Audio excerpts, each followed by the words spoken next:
A comienzos de 1945, Alemania estaba al borde del colapso total. El Tercer Reich había perdido la iniciativa militar y ya no podía sostener una guerra prolongada. Sus ejércitos retrocedían en todos los frentes y Berlín quedaba cada vez más expuesta. Aún así, Hitler se negaba a aceptar la derrota y mantenía la capital como símbolo de resistencia. Aunque eso significara su destrucción completa, la vida en Berlín se había vuelto extrema. Los bombardeos aliados eran constantes y la ciudad estaba llena de ruinas. Faltaban alimentos, combustible y medicina. Millones de civiles sobrevivían en refugios subterráneos mientras la propaganda nazi seguía prometiendo una victoria imposible. La población sabía que el final estaba cerca, pero nadie tenía forma de escapar del cerco que se aproximaba. Al este, el Ejército Rojo avanzaba sin descanso. Tras años de guerra brutal, los soviéticos estaban decididos a tomar Berlín,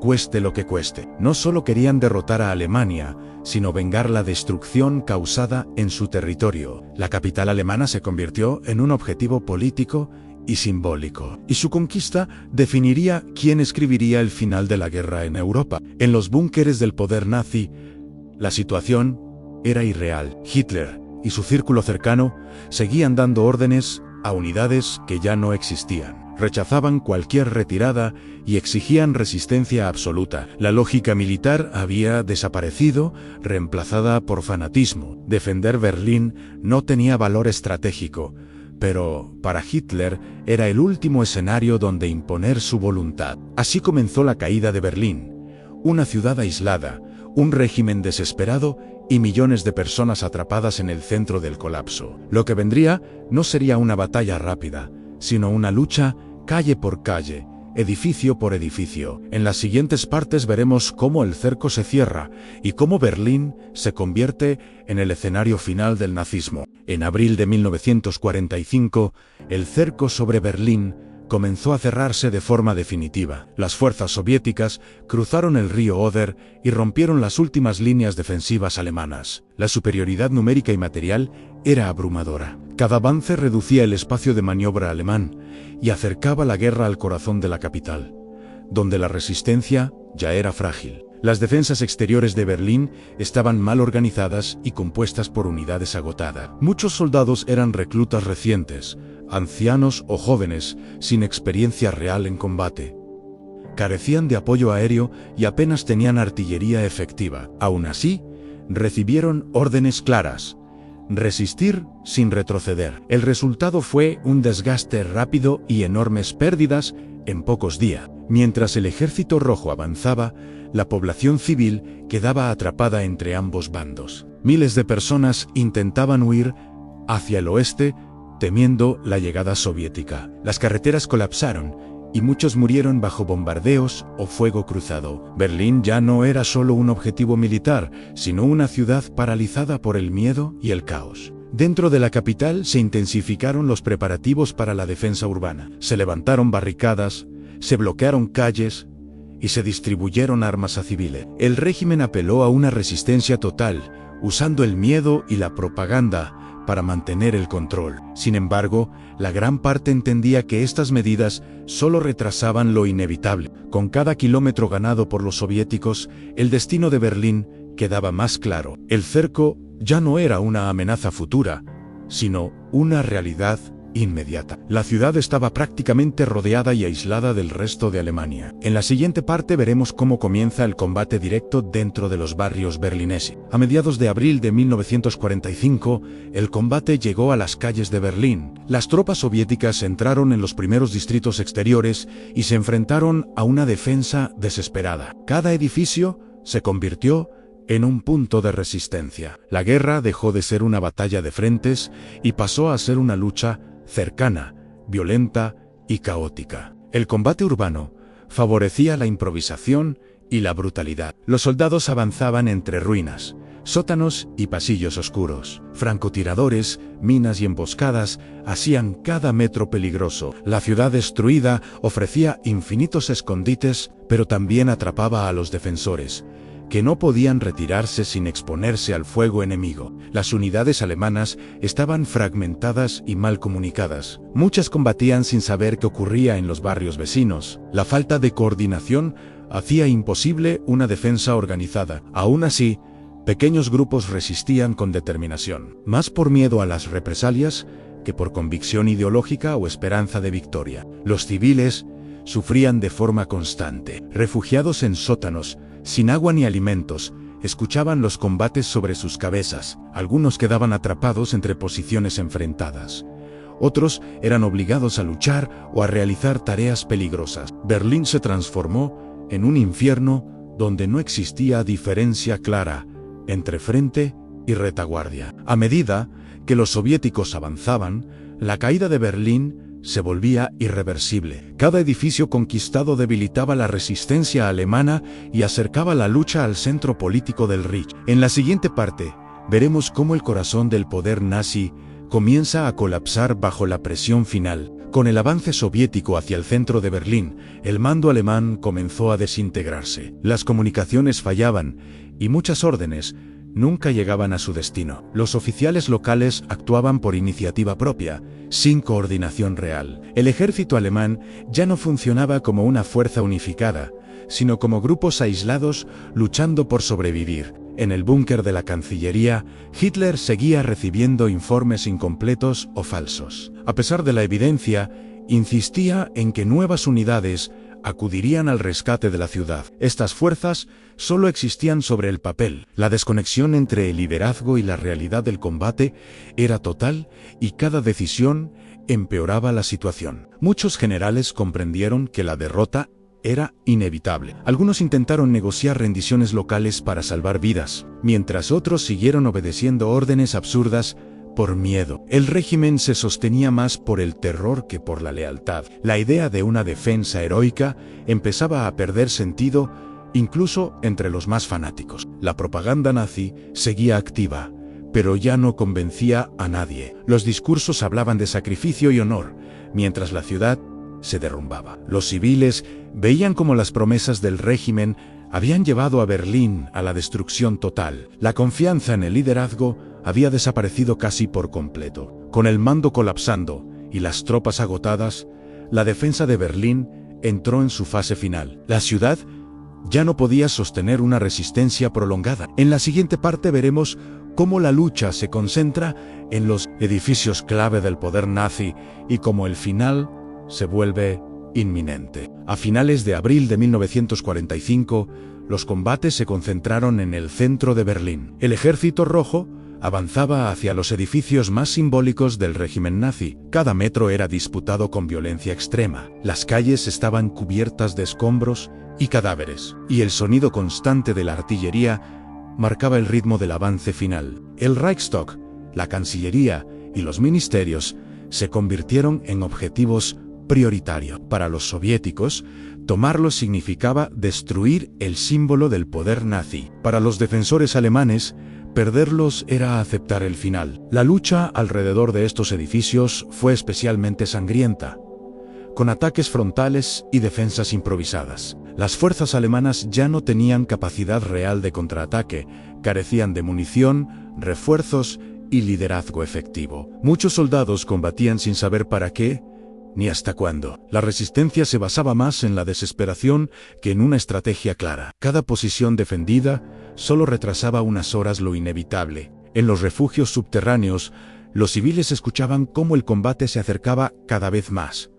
El centro de Berlín se convirtió en una zona de muerte constante. No había agua potable ni electricidad. El miedo se mezclaba con la certeza de que el régimen que había prometido grandeza había llevado a la ciudad a su destrucción total. Con los soviéticos a las puertas de los principales símbolos del poder, el destino del Tercer Reich quedó sellado. Berlín estaba a punto de caer definitivamente. Mientras la batalla rugía en la superficie, Hitler permanecía refugiado en el búnker de la Cancillería, aislado, enfermo y cada vez más inestable, seguía aferrándose a la idea de una resistencia final. El sonido de la artillería soviética confirmaba que Berlín estaba perdida. Pero él se negaba a abandonar la ciudad o aceptar la derrota. En el búnker, El ambiente era tenso y claustrofóbico. Los colaboradores más cercanos discutían sobre el futuro, mientras otros buscaban una salida para salvarse. Hitler alternaba momentos de furia con largos silencios. Sus órdenes carecían de sentido militar,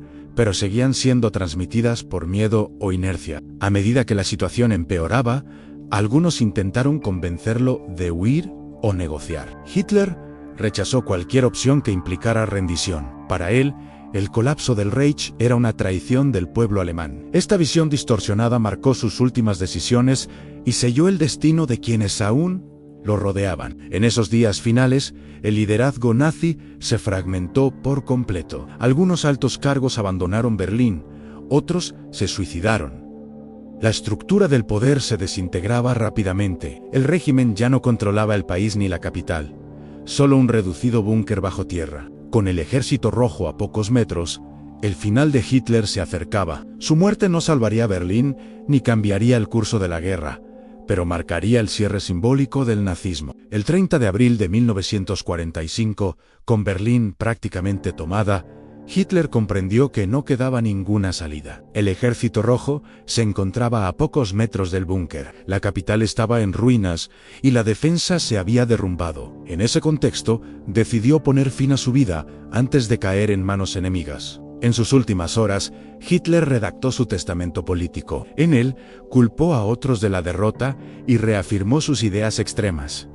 No mostró arrepentimiento alguno por la destrucción causada. Su visión seguía marcada por la ideología y la negación de la realidad, incluso cuando todo el régimen se desmoronaba. Tras su suicidio, su cuerpo fue incinerado según sus órdenes. La noticia se mantuvo en secreto durante un breve tiempo, pero dentro del búnker, el impacto fue inmediato. Sin su figura central, el régimen nazi perdió su último punto de cohesión. El vacío de poder aceleró el colapso definitivo. Joseph Goebbels asumió el mando por un solo día. Intentó mantener una apariencia de control, pero la situación era insostenible. Berlín ya no podía resistir, y cualquier intento de continuar la lucha carecía de sentido. El gobierno nazi existía solo de forma simbólica. Con la muerte de Hitler, la caída de Berlín entró en su fase final. La resistencia alemana comenzó a desaparecer rápidamente. Tras la muerte de Hitler, la situación en Berlín se volvió insostenible. Las fuerzas alemanas que aún resistían estaban aisladas, sin munición ni órdenes claras. El Ejército Rojo continuaba avanzando, sin encontrar una defensa coordinada. La ciudad ya no podía sostener la lucha y la rendición comenzó a verse como la única opción. El nuevo mando alemán intentó negociar una rendición parcial para permitir la evacuación de civiles. Sin embargo, los soviéticos exigieron una capitulación total e incondicional. No había margen para acuerdos. La prioridad era terminar la batalla lo antes posible y asegurar el control completo de la capital alemana. El 2 de mayo de 1945, las fuerzas alemanas en Berlín recibieron la orden de cesar el combate. Muchos soldados abandonaron sus posiciones y salieron de los edificios con banderas blancas. Otros simplemente dejaron caer las armas. La batalla había terminado, aunque el caos y la destrucción seguían presentes. Para los civiles, la rendición no trajo alivio inmediato. La ciudad estaba devastada y sin servicios básicos. Miles de personas vagaban entre ruinas, buscando comida, agua o familiares desaparecidos. Berlín había sobrevivido a la batalla, pero estaba completamente destruida y marcada por semanas de combate extremo. Con la rendición de Berlín, el Tercer Reich dejó de existir en la práctica. Aunque la guerra continuaría brevemente en otros puntos, el símbolo del poder nazi había caído. Tras la rendición, Berlín quedó en un estado de colapso absoluto. Las calles estaban cubiertas de ruinas y restos de combate. No existía una administración funcional y la población civil sobrevivía en condiciones extremas. El silencio que siguió a la batalla no trajo paz, sino una sensación de vacío y derrota total. El Ejército Rojo tomó el control completo de la ciudad. Se establecieron puestos de mando y se inició la búsqueda de oficiales nazis. Muchos soldados alemanes fueron hechos prisioneros. Al mismo tiempo, comenzaron los primeros intentos de restaurar el orden básico en una ciudad sin electricidad, agua ni transporte. Para los civiles, el final de la batalla significó el inicio de una nueva incertidumbre. Habían perdido hogares, familiares y cualquier sensación de normalidad. Berlín ya no era una capital, sino una ciudad ocupada. La guerra había terminado para ellos, pero la supervivencia diaria seguía siendo una lucha constante. La derrota alemana tuvo un impacto psicológico profundo. El mito del Tercer Reich se derrumbó por completo. Muchos ciudadanos comenzaron a comprender la magnitud del desastre causado por el régimen. La propaganda había desaparecido y la realidad de la derrota era imposible de ignorar. Berlín se convirtió en el símbolo del fin de la Alemania nazi. Su caída marcó el cierre definitivo del conflicto en Europa. Con la caída de Berlín, la Segunda Guerra Mundial en Europa llegó a su fin. Alemania quedó completamente derrotada y sin un gobierno central. El país pasó a estar bajo control de las potencias vencedoras, que comenzaron a dividir el territorio. Berlín, aunque destruida, se convirtió en el centro simbólico del nuevo orden europeo. La ciudad fue repartida en zonas de ocupación controladas por soviéticos, estadounidenses, británicos y franceses. Esta división marcaría el futuro político de Alemania durante décadas. Berlín dejó de ser la capital de un imperio para convertirse en un punto de tensión entre antiguos aliados, que pronto serían rivales. Para la población alemana, el final de la guerra no significó alivio inmediato. La escasez, el hambre y la destrucción continuaron durante años.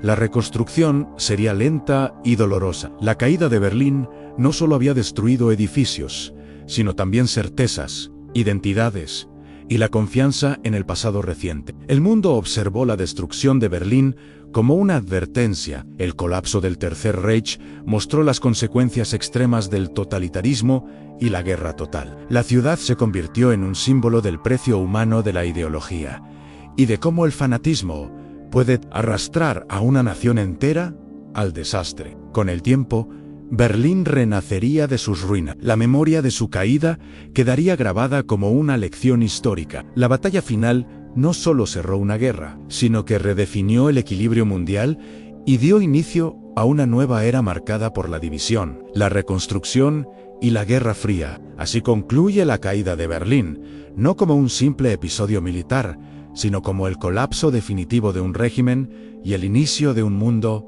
diferente. Entre ruinas y silencios, Europa comenzó a reconstruirse, llevando consigo el recuerdo de una ciudad que simbolizó tanto la destrucción absoluta como la posibilidad de un nuevo comienzo.